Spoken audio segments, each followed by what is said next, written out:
Hey, everybody. Happy Friday. Welcome to High Stakes Deals podcast. And I'm Greg Foster, and I've got the one and only Brandon Locascio. And Who are we here today with? We're here with Shane Moses, real estate mogul extraordinaire and a friend of ours. And Shane's a really good guy. So, Shane, welcome to the podcast. Thank you, gentlemen, for having me out. It's a pleasure. Yeah, really Appreciate good. it, man. Yeah.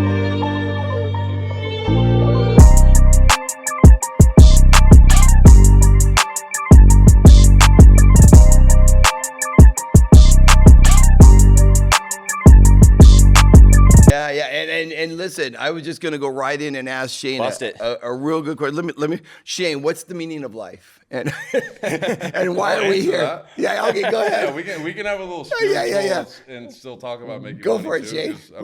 What do you think about that?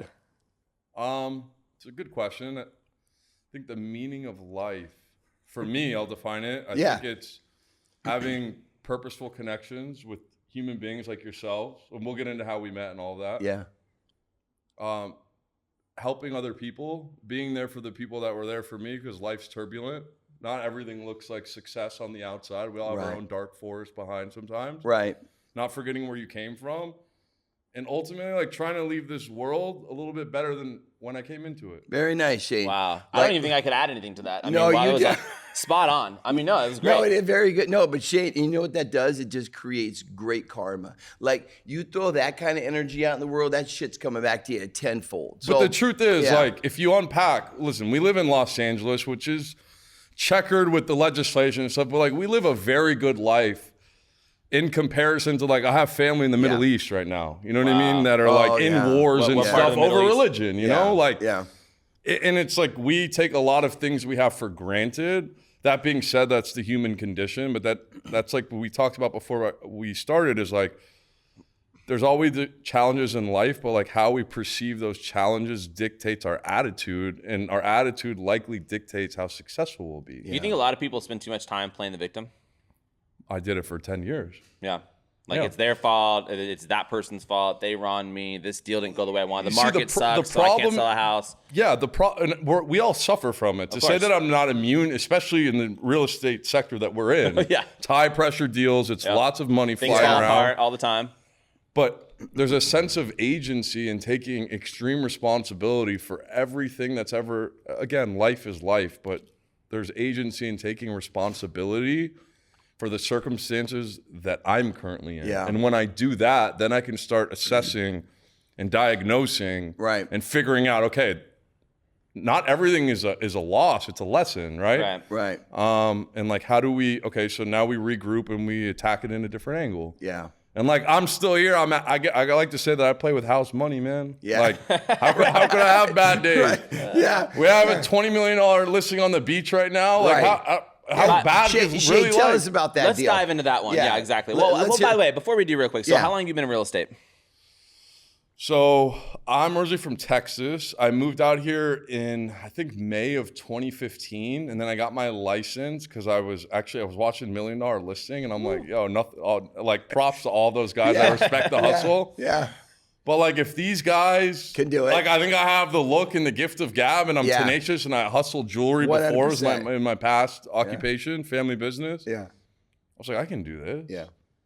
And then I got in the seat of Marcus and Millichap, and I was like, what the hell am I doing, bro? I'm like cold calling fools in Koreatown. Like, they're not gonna sell shit with me, you know? One place to learn, right? You were 18 months. I didn't sell one deal. Yeah. You know how many times I wanted to quit? Yeah.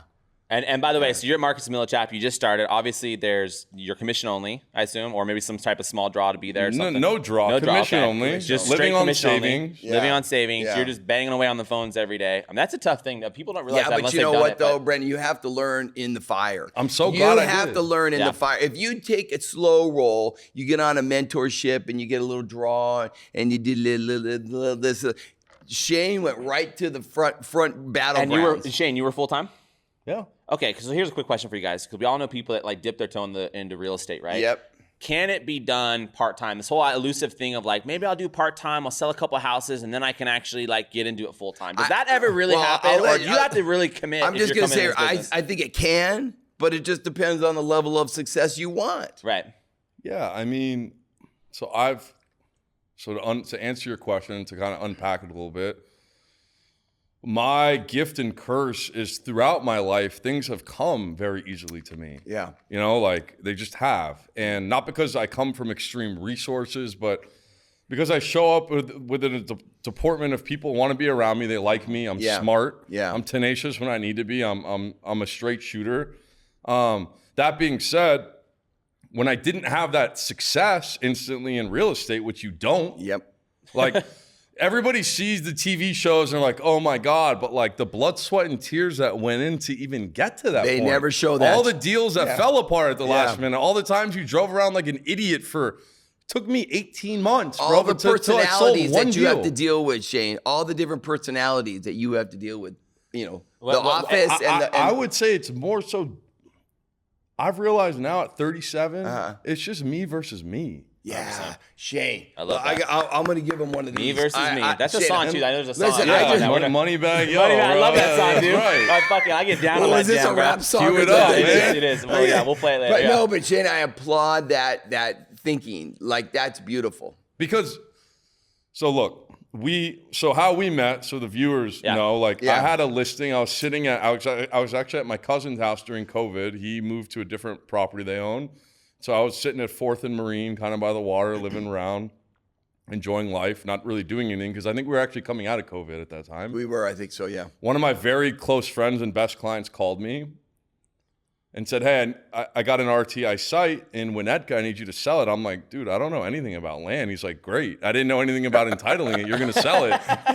Yeah. And I'm like, okay, great. So I did the marketing, and I think we were on the market for like 21 days or 30 days, and it's kind of crickets. And then I forgot if it was Greg or Brandon. I think Brandon called me and kind of gave me the buyer profile, and I got a little excited, and you guys wrote an offer. And By the way, good thing I called, because if Clooney would have called first, I don't know if it would be the deal. We would have got a better deal. Yeah. But anyways, maybe. Yeah. And then, like, you know, we butted heads a few times through the escrow, but you guys handled yourselves like gentlemen, and so did we, and we worked through what we needed to work through. And I think that's what's very important to understand. Obviously, I have to look out for the best interests of my client, and you had to look out for the best interests of yours. But the way that deals get done, my experience, and I've sold a lot of real estate, is that deals fall apart 9 times, and you need to put them together 10 in order to get paid. Yeah. And at some point, we're on the same team, right? Because I'm managing the expectations and working through it together with you, so that you can convey it in a way that works for your party, and so in turn, I can work it through mine. I can honestly attest to the fact that working with Shane, I did feel like Shane was a partner in the deal. Sometimes you feel like it's me against them, you know, the other side or whatever. That was a real key to success, and I think maybe a key to your success, Shane. You draw people in, and you actually, you know, empathetically work with them on the other side. Well, we've all had those transactions. We had one not that long ago where, you know, the agent on the other side is a real just emotional person, right? And it's always interesting to me, but a lot of times agents will screw up the deals. Their client may not even have a problem with something, but they're going way above and beyond. They're being over emotional. They're looking for a reason to like tit for tat or push you around because they think they have to do that to justify what their role is. And it's that ego, and you know, and it's so refreshing is the point, to be able to do business with someone like you that is very just, hey, we got to get a deal done, like you said. But people lose sight. Our job is to remove obstacles that are in the middle. So if we have a 45-day escrow and a 21-day kick under the hood, right? We want to do our best to try to remove everything on the 21st day. Yeah. And we want to make sure that the loan and everything showed up in 45. As you know, shit's going to come up. Of course. Lender's not going to do what they said. The appraisal might come in light. Yep. And that's the time where that's where you earn your money. Yeah. You don't earn your money writing offers. Yeah. Yeah. True. Like there's an art and a finesse to it in a way of like, yes, you're dealing with a lot of egos and narcissists, but again, it's me versus me. Exactly. So the way that I've approached business the last 3 months, and it's completely changed everything, is I just come from certainty, and whatever's going to happen is going to happen. And I try to show up with the deportment of honesty, integrity, laying out all the facts. Of course, there's some finessing with the brokerage side, but like, I'm not committing fraud. Yeah. I'm not stealing from anybody. Right. I'm in a position to sell very, very expensive assets and get paid handsomely for it. Yep. And I do it with a smile on my face. What do you say to people that say that real estate agents make too much money? okay, go broker a 17 unit or 19 unit, multifamily deal in Little Havana in Miami where nobody wants to work. Yeah. And hell yeah, the fee was $175,000 that my buy-side client paid. Exactly. You know how much work that took? Yeah. Estoppels and running around and getting roof repairs and literally going through everything with a fine-tooth comb. We get paid a lot of money, but it's a stressful line of work. It is. And there's a reason why 80% of the money is made by 20% of the agent. It's a very low barrier to entry to get a real estate license, especially in Southern California. Everyone has one. Yeah. But there's people that are actually transacting, and then there's people that aren't, and there's clearly a distinction between the two. There is. Right. Yeah, you're absolutely my background isn't in luxury residential real estate. Right. But now you've gravitated towards that. Yeah, because that's where the clients came, and the way that I got involved on that deal is I have a cold caller on another business. It's brokerage, but it's kind of healthcare related, but I'm not going to dive into all of that because I have my hands in a lot of pots, which is something that I was told not to do. Yeah. But it's actually worked out very, very well for me. Nice. Because I know a lot of things. So why wouldn't I use that? Right. You don't want to spread yourself too thin, but But I'm not the one making the calls. Right. Yeah, so as long as you could delegate and have a team and have a system to manage then it all works. That's the other thing too. We all think, okay, so I was going to ask you this question, Shane, about teams, flying solo. No, we can get into that. But go ahead. For a long time, I thought I needed to have the cake for myself. Yeah. the Whereas whole cake. Right. Yeah.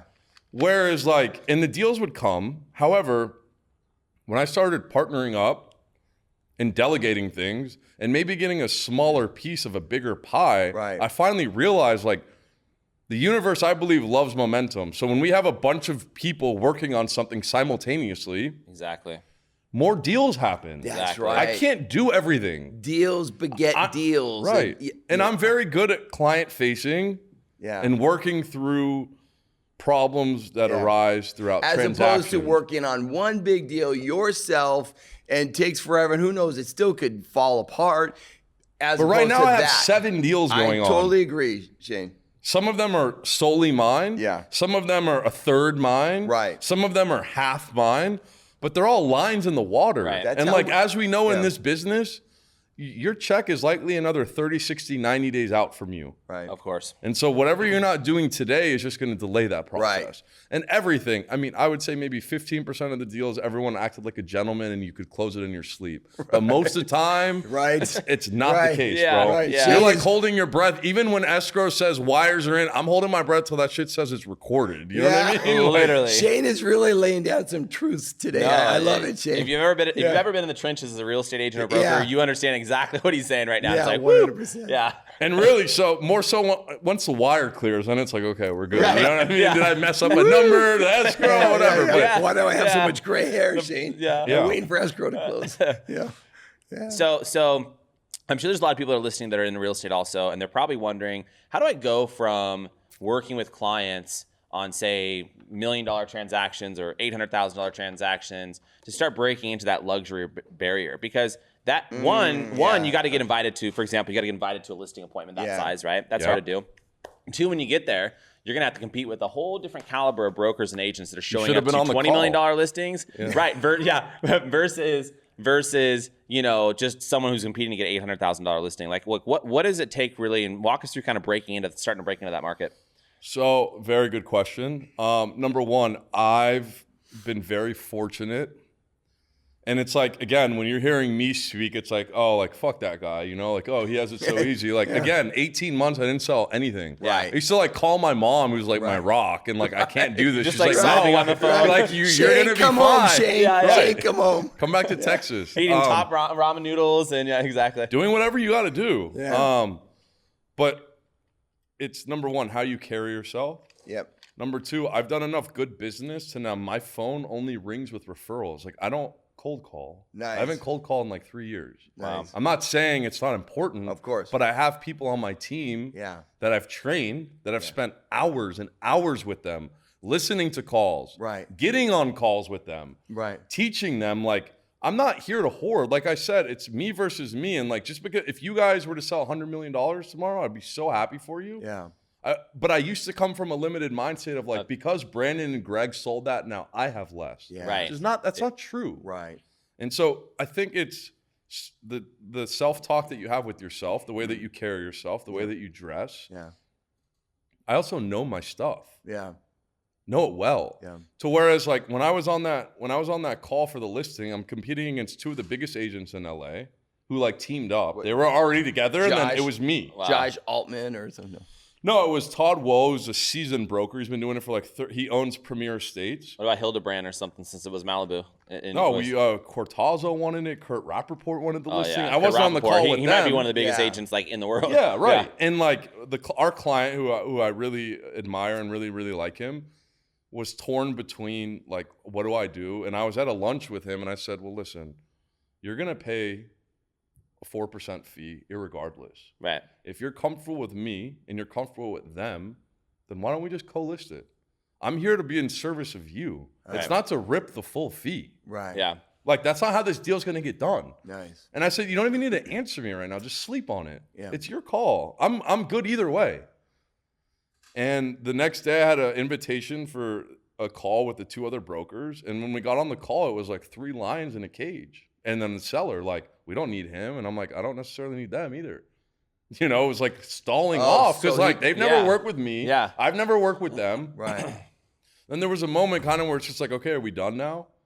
Like, are we done fighting? We're all vying to help this gentleman, our client. Yeah. Let's have a unified effort and figure out how we're going to get it sold. You said now. that, Shane? Yeah. Good That's for great, you. man. And like now I talk to the guys and we're working through issues with the property because it's not an easy property to sell, but it will sell. Yeah. And it's like now we're buddies. But like you had to have that uncomfortable moment to be like, they needed to check me and I needed to check them. Yeah. And once the ego was put to the side, Yep. it's like, look, we're all just human beings that are very good at what we do, and we're trying to help another human being. Good for That's you. what it comes down to. But I think if you wouldn't have checked them, or if you wouldn't have shown that you had some backbone in that situation, it might have also gone differently. So I think it's so important when you go into new situations with people that you need to know when to stand up, because some people you let people walk all over you, and it starts off on the wrong foot from the beginning. Totally so agree.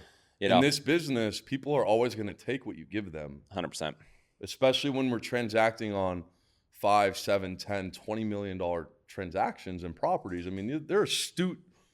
Right. They'll eat your lunch for breakfast. Yeah. Like they're it's sharks. It's infested with sharks. Like how many? You look at the transactions once they start getting north of even $10 or $15 million. I mean, how many people in America are selling stuff like that? Not many. Yeah. Not here. many. There's a concentration because we're in Los Angeles, but I mean, you're competing against the creme de la creme. So you need. Not only do you need to know your stuff, I think the client needs to know that you're competent. Yeah.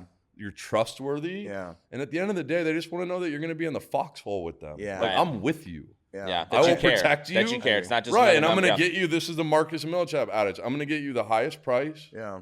With the best terms to you in the shortest amount of time. Yep. That's the value I bring to the table. Yeah. I love that. That's good, Shane. Yeah. And you brought everybody together and you created a deal. By the way, where is that? Is it like the Colony? Is the Colony it's on Broad Beach. On Broad Beach.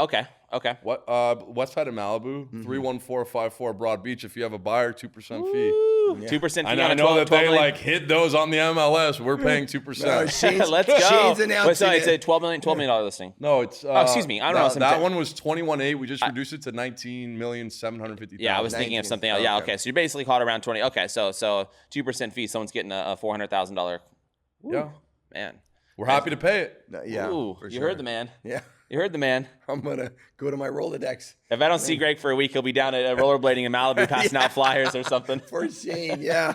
Yeah. I'm all about, and another thing, the stigma on the commercial side, and it's tough because, you know, commercial guys, and me being included, we like to like hoard fees. That was like the old way of thinking. And now I'm just like, listen, it's all about circuitry. Like the more in, the more out, just like constantly just dishing out. I don't care to cooperate. I want to cooperate. Yeah. Do you consider yourself more of a commercial broker or a residential broker?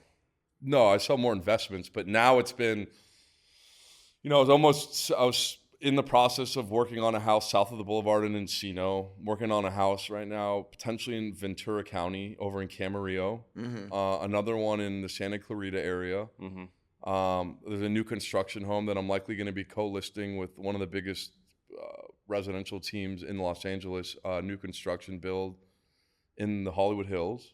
Wow. So like, again, these things, it's not because I'm amazing. I believe it's you're from amazing, God Shane. and the universe and the good business I've done and the referrals that I get. Yeah. Because there's a reason why they call me. I'm not dude, I don't have a website. Yeah. I do the business wrong. By the way, I love that you're like very, I don't have a website. Yeah. I made business cards like last year.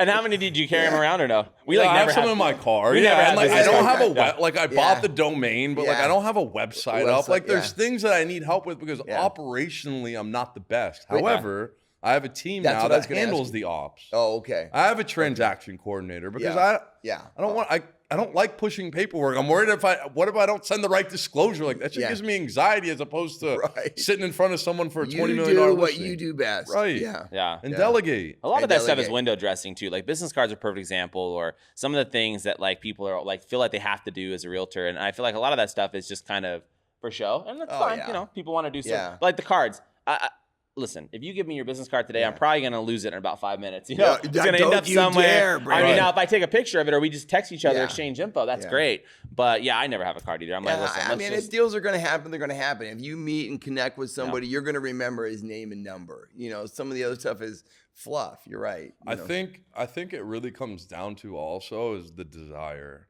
Like, you can say you want it, and I've said I've wanted it, but my feet weren't following what I was saying. Did I really want it? Yeah. Am I waking up at 4:30 in the morning? Not that you have to. Yeah. But am I waking up at 4:30 in the morning and getting like right, like physically and mentally, and making the list that I need to do, and like attacking each day to allow myself to be successful?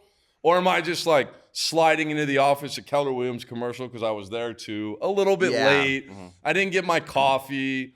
I'm not going to make all my calls. Like, well, that's what the universe is going to bring back into your life. 100%. God, Shane's laying down some real good stuff here. No, I think Shane should be a preacher. Spot on, you know? But like, there's a reason. A real estate preacher. A motivational speaker. I have a spiritual teacher. Oh, nice. Okay. I had one. He taught me there were 10 classes that I learned with him.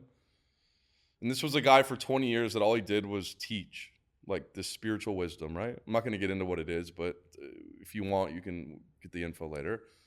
But now he has a company that does 400 million top line of revenue. Wow. So this man, to me, that's something that speaks, because I want to be successful, but I also want to operate in the realm of like, I'm a big believer in like manifesting and doing, but like spirituality to me is action. Yeah.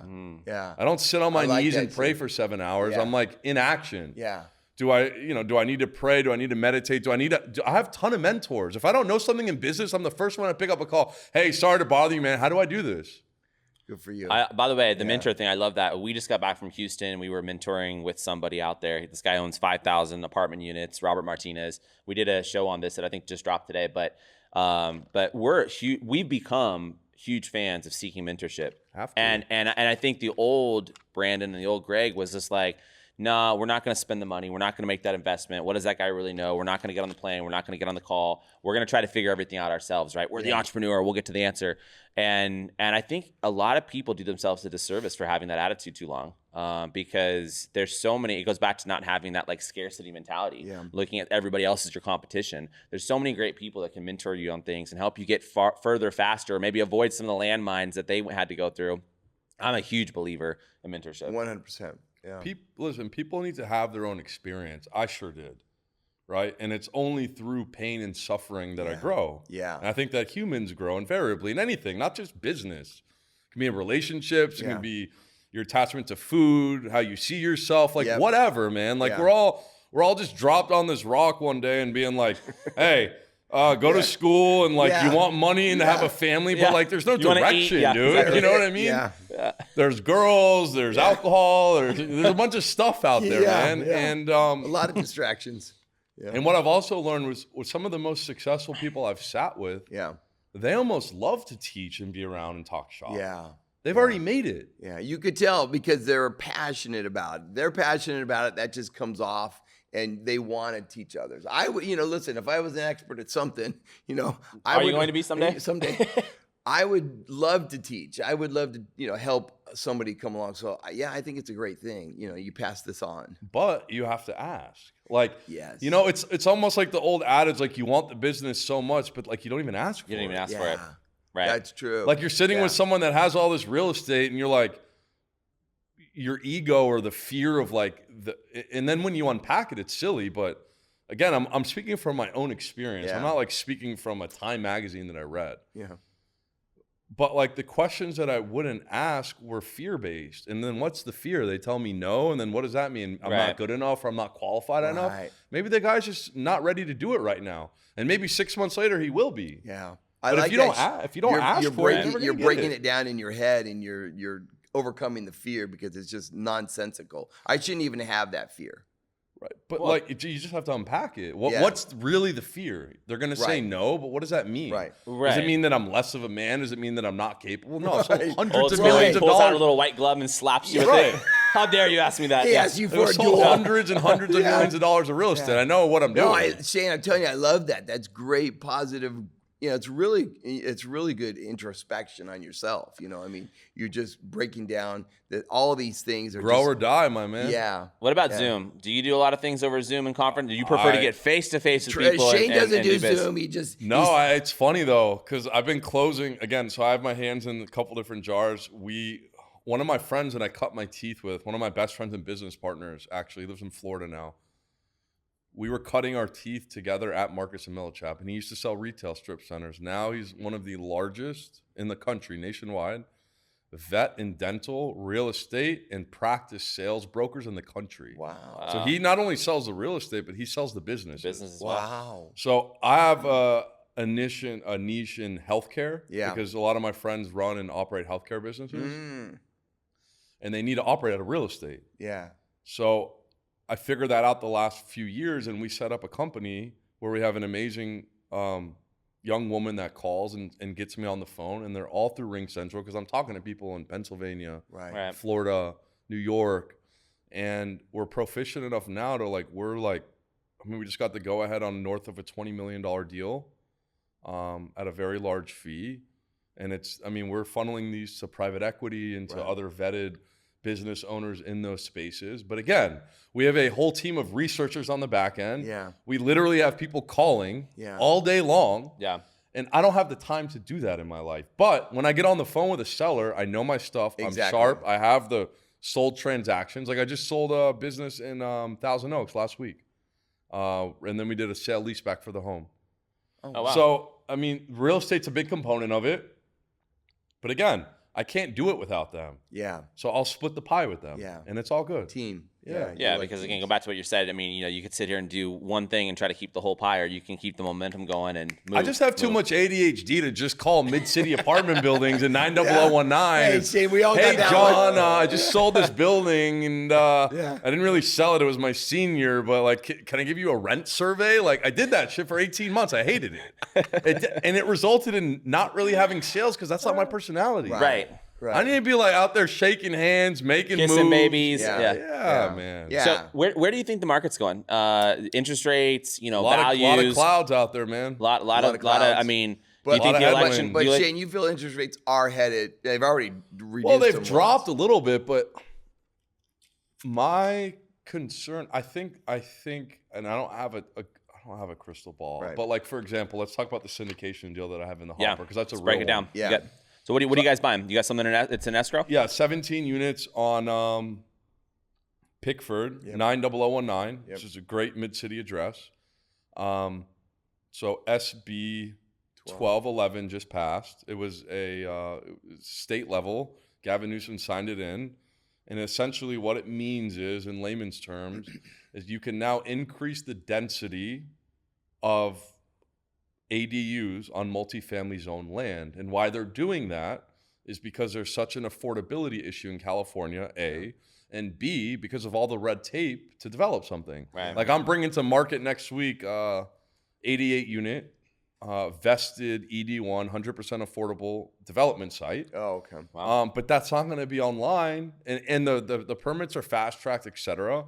But that's not going to be online for another 18 to 24 months, call it, starting from today, if not longer. Right. So I linked up with some very sharp business acumen people. And again, you don't know until you ask. Of course. And I met these guys, and they're doing deals, and I've always wanted to get into syndication. And here we are. Yeah. We're a week into escrow. I've raised $500,000 or $600,000 have committed already. What's the amount the equity of the raise is raise? $1,850,000. Oh, okay. Purchase price of the asset is $3.65. Okay. The business model there is We're going to do 4 attached ADUs. So we're going to convert some of the parking stalls into ADUs legally. Right. There's a great height underneath the parking. The seismic retrofit's been done. These all have like 16-foot ceilings. I mean, they're nice. Wow. And then in the back, we're going to do 4 detached, and we're considering we need to do the feasibility study if we're going to do them over podium parking or just reconfigure it to have them park in front of their unit. In front, yeah. But we're taking a 17-unit building that's close to market already, so we're not concerned about Prop 33. And bringing it up to what? To 25 unit. 25-unit building, and then there's a great arbitrage on the rents in this specific market. Market would be $2,000, call it, for a 1-bedroom, newly constructed, but we're able to get $2,400 by Section 8 vouchers. And again, these guys are a lot smarter than me. They've done the due diligence. They've run the feasibility study. They have 18 buildings in this submarket. So we're going at an in-place cap rate of 6% on rents right now. That's great. Wow. Wow. That's before you add 8 units and 8 units and have vouchers. a 20% bump on rent. Yeah. And have multiple outs too. Meaning, I don't know if I should get into the minutia of it, but break it down. So when we're building these ADUs, they're not rent controlled. They'll be rent control once they're vested and rented, but we're at top of the market rents. Right. And if something happens with Section 8 and we don't like the business model anymore, we have brand new ADUs we can just flip to market. Like the spreads are still there. Yeah. So the investors that I've been speaking to are family and friends, because this is my first time on this side of the business, but it's something that I always wanted to do because I've sold so many buildings and repositioned them with clients and I know what it takes. And it's exciting. Wow. No, and by the way, going back to the whole idea, right? I mean, so like you were touching base on, so if you build something from scratch, even if it's fast tracked, it's going to take 2 years to come online. Let's just say, roughly speaking. But now you guys are able to come in, take a 17-unit building, add 8 additional new apartments, which adds to the housing supply in the area.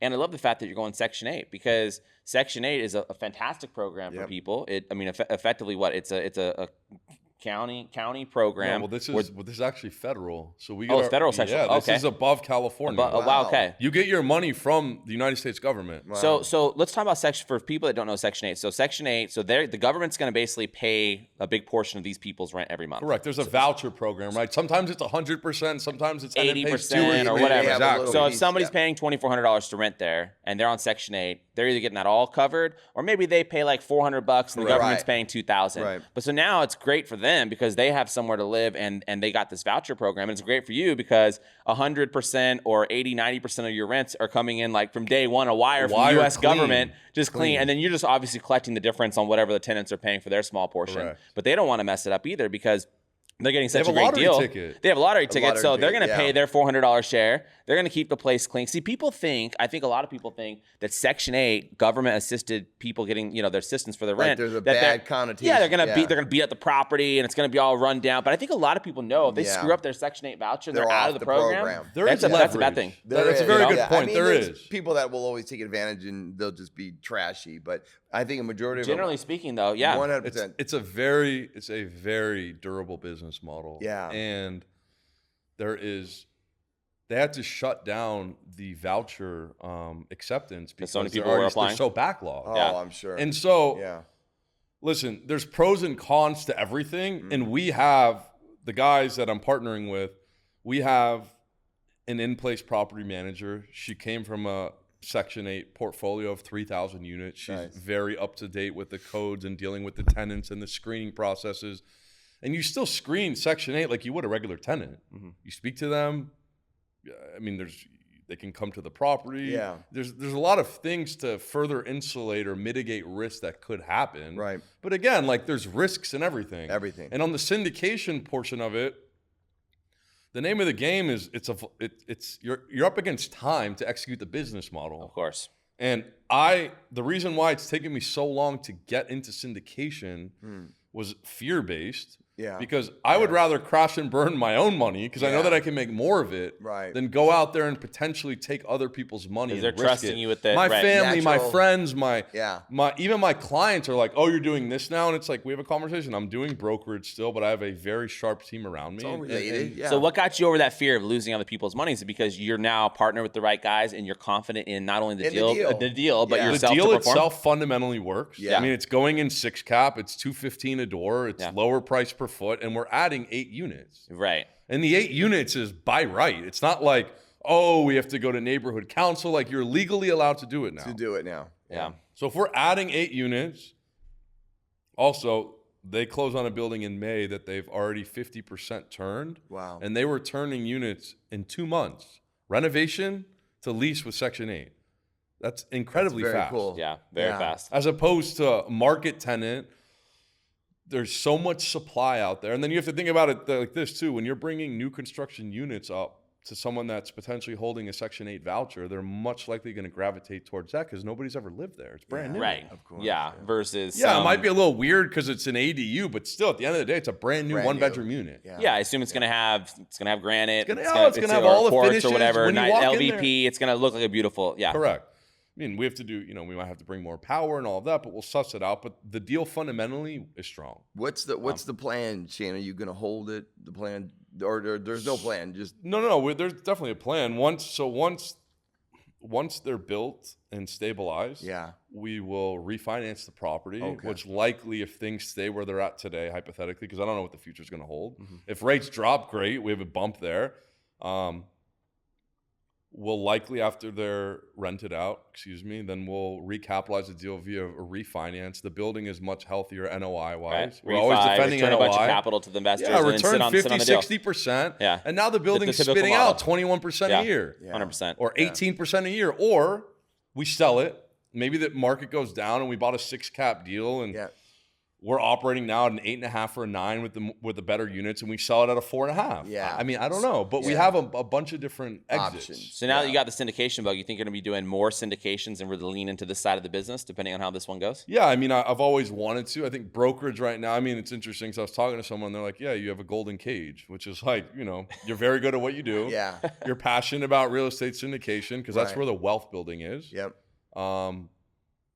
And we'll see. I'm open to whatever. I don't know. Whatever path I go on, I'm open to it. I don't know. Wherever the wind goes. So on that syndication, is that a 506B or a C? Is it a publicly advertised or it's primarily a friends and family fund? Friends and family. I gotcha. They're not like they're not like a Grant Cardone where you have to fill out accredited investor. Okay. Most of these people are accredited investors, but like I'm not gonna have my brother filling out for $100,000. You know what I mean? Yeah, 100%. Now that's exciting, man. See, I love to see that because, and we were talking about this previously, that there's so many people that I know personally, for example, that are really successful real estate guys and gals, right? Been selling real estate for many years. And they have these great big years and months and quarters or whatever. But, they buy just random shit. They buy themselves a new BMW, cool, a bunch of watches. Like, I like watches too, but like, they buy stuff and it's like, but you kind of get down the road and they never jump in themselves to make that transition from salesperson to investor. And meanwhile, they're watching all kinds of other people get, rich effectively or make all this money and success with buying property. But for some reason, a lot of realtors have this disconnect. They just don't do it themselves. It's really odd to me. And maybe they're just on that hamster wheel of always chasing that next commission. Mm-hmm.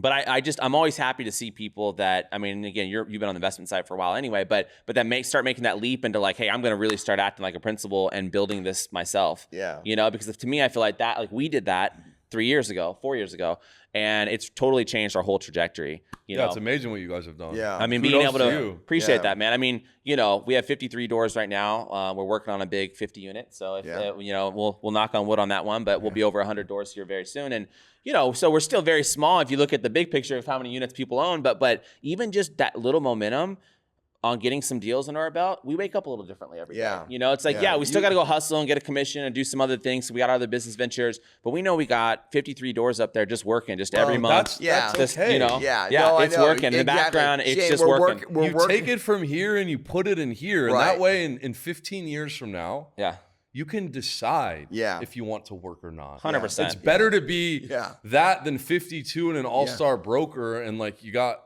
and there's nothing wrong with that, but I don't want to be the wealthiest people I know make money when they sleep. Meaning 1,000%. They either have large portfolios in the stock market, they get preferred better high interest savings account with the bank that they're at. A lot of them own a lot of real estate. And they bought it in the 90s and the 2000s, and their basis is so low that they play the refinance game, which is not taxable. And it's like, it's hard to beat that model. It's not the sexiest. It's not the quickest. But it's No, proven. and I think a lot of real estate people realize that. And like you were saying, Brandon, they're spending their money on cars and houses, just on frivolous stuff. But they realize that there's a better way to do it. But not everybody makes the switch. They just don't. But they don't make the switch because they just don't know. Right. They It's don't like know. not having that experience. Yeah. Like, and again, it probably comes down to feer and inadequacy. It does. Like, what am I going to Yeah. do with a 4-unit building? Yeah. You'll figure it out, and you'll turn that 4 into 10, and you'll turn that 10 into 50, and then now you're getting hundreds of thousands of dollars a year free flowing to you. Yeah. Instead of like always having to chase the next check. Yeah. And the checks can be lucrative, but it's Of course, but you're right. You always got to chase that next deal. I mean, so to give you an example, we just yesterday listed a 12-unit that we own in Bakersfield. And it was a little Congrats. emotional for us, so we didn't. Thank you. We didn't want to sell it at first. We're like, oh, it's been a great property for us. But we bought it for like $890,000 3 years ago. And myself, Greg, and two of our partners, we each put in like call it $50,000 each, whatever, Right. to buy this thing. And we just listed it yesterday for 1.9 million. Probably walk away with close to $1 million. And by the way, the whole time it paid for itself. We only had to go up there a handful of times. The tenants were all, of course, we had to we were remodeling units and there was work that happened. I don't want to make it sound like Shane, it was totally. it's a remarkable building. But it's just a Yeah. perfect example when we talk about and things aren't always a home run like that. But it's like perfect example of okay, so we had to have some kind of capital. We did have to put $50,000 over here. We bought this thing. We had to have the wherewithal to have some type of plan. But for the most part, it ran itself. And we were over here selling real estate and doing all our other stuff and podcasting while that thing in the background somehow in 36 months magically made us $1 million that we're now going to roll into a bigger deal. So, Right. but it's just, and we're just one small example of that. But back to what you were saying a minute ago about these people that have been doing it since the 90s or 80s or 70s. But once you start and that starts snowballing, it's just, it just snowballs. It's what it is. The momentum will just take you wherever from there. I agree. Once you're in it, it's just the sky's the limit. But the fear is doing that first deal. Well, and yeah, wherever you want to do it too. I know you do stuff in other states too, and like with this, some people were like, Bakersfield, what the hell? And you're gonna spend $900,000 for something in Bakersfield? Like, are you stupid? No, But it was like, that was. I love Bakersfield. to your point though, guys. Like, look, that was a success story. Not all of them are. Of course. But what's the 100%. worst that would have happened? Okay, you would have lost your initial investment. Yeah. You would have had to fire sale the property and maybe lost the 50, down yeah. payment. Yeah. And guess what? You still have your broker's business here. Yeah. Of course. And you lost the money, but you learned the lesson. Yeah. 1,000%. So if you don't ever get involved in the game, then it's just like That is the. And I truly believe in what I sell. Yeah. Right. Yeah. Whether it be a home for somebody to make memories with their family, whether it be a Right. home for a healthcare center to operate and to help people heal. Yeah. Whether it be whatever it is, whether it be an income producing property, there's desires and needs and wants, and real estate's a great asset that appreciates right off with the depreciation on your taxes. Oh, There's yeah. so many ways to win. Yeah. And again, you just got to get in. Well Gotta get in the said. game. Well said, Shane. Well, and I know we're gonna have to wrap up fairly soon, but I want to ask you, what, and we kind of touched on some of this, but what advice would you have for, call it the 18-year-old, we'll just say, someone who's just getting out of high school or in college or whatever, someone's starting out their life and they're trying to figure out, they have an interest in real estate to some degree, but they're not sure, if they should be a loan officer, a realtor, if they should do commercial, residential, where they're going to sell, if they should start investing. Like, what advice would you give to that person to kind of help them figure out what might be the best path for them, even though that path is situational to other people? But what advice would you give to that? It's a great question. I wish I could go back until I was 18 with what I know now, right? Right. Yeah. I would just say, I think it really comes down to what's your why in life?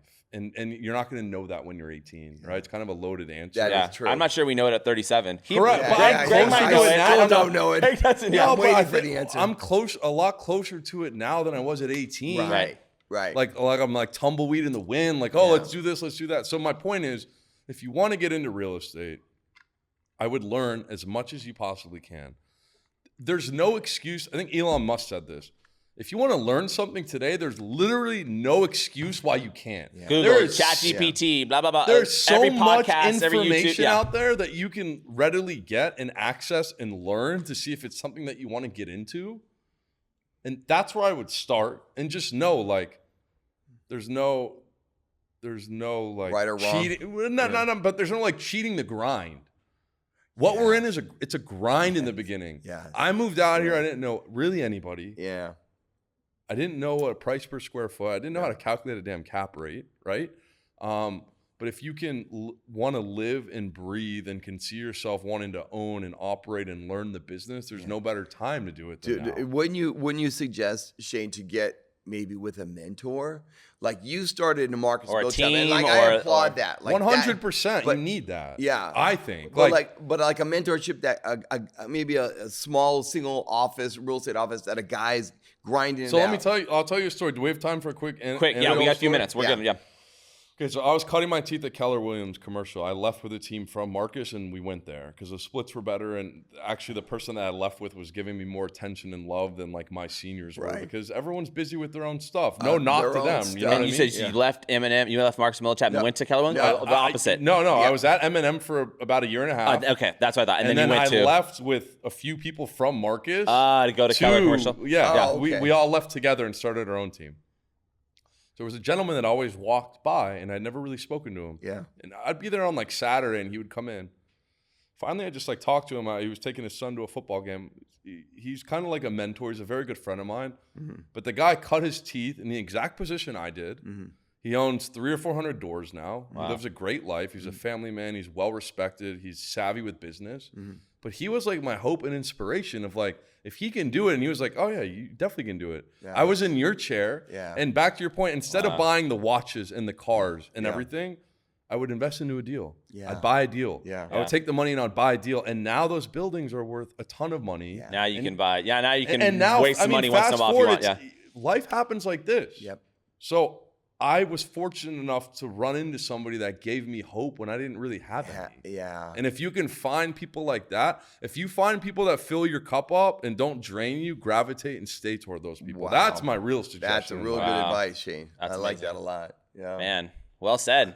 I think that's the high note to end on. I learned a lot today, folks. Man. Well, and then I'll end with one quote that fired me up, all right? Please, let's hear it. Contemplate the price you pay for inaction. Yeah.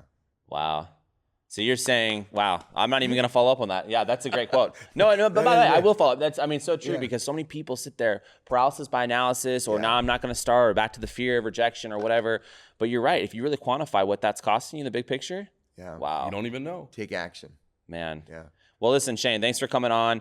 Get the Malibu listing sold. Finish the syndication. We are, man. Hey, we want to have a little fun with you on the business front. We've already closed one deal together. Definitely. Let's close some more deals together here soon. We have to, Shane. I really respect you guys and admire you, and it's a thanks for having me out. And obviously, if there's anything I can ever do, more deals, give advice, like my line is always open to you. Thanks, Shane. Vice versa. Nice, sure. Appreciate it, bro. All right, you guys heard it here. That's a wrap. High stakes deals. Shane Moses. Thanks for tuning in. That's a wrap. Boom.